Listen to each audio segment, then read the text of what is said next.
What has your leader got to hide? He's not doing on Friday evening the BBC seven-way debate. He won't commit to Andrew Neil, and he was represented by a block of ice this evening on a leaders' debate on Channel 4. Well, I think he's doing really well, Boris. I mean, What's he got to hide? if you ask me, I wouldn't do Andrew Neil. I mean, you know, I'm just a backbencher, but... Andrew Neil's not a criminal, he's just a journalist asking questions. But, you know, I mean, Boris will do what Boris wants to do. He's the Prime Minister. He's probably busy tonight. It's a shame they put a block of ice there. I'd love to have He's probably done it. busy this evening. Well, he probably is. He is the Prime Minister. He's got other things to do. So But he wants to stay Prime Minister. He can't appear on every TV show, can he? Just at the sort of whim of producers. He's got other responsibilities. He's the Prime Minister. He's campaigning around the country. Sturgeon's probably got quite a busy schedule. She's the First Minister of Scotland. She's not campaigning, is she, in a general election right now? The Scottish election's not for a couple of years. So the Prime Minister, you don't know what he's doing. I don't know what he's doing. I'm sure he's doing something really important. Well, I thought you'd have a bit more of an idea than I do, because I don't know the man. I'm just a humble backbencher. I don't have access to the Prime Minister's diary. But it's a shame they didn't let Michael Gove.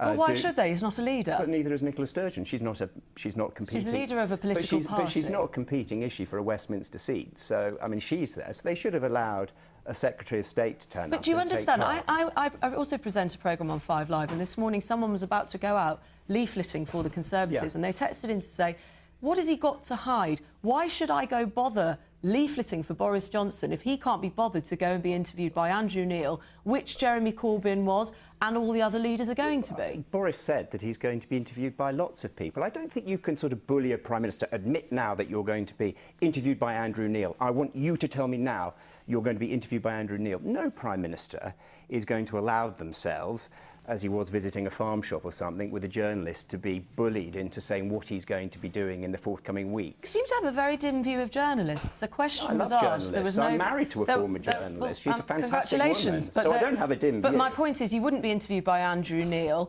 and do you think it's bullying to ask the Prime Minister that question? Because he'd take me to pieces. Let's move on. He'd tear him to pieces. Well, he'd take me to pieces. I wouldn't want to be interviewed by him. I know Jeremy Corbyn was. We don't hurt people. We just ask questions. Yeah, well, I mean, let's not demonise journalists, shall we? I'm not demonising. Let's talk a little bit about... Very nice man.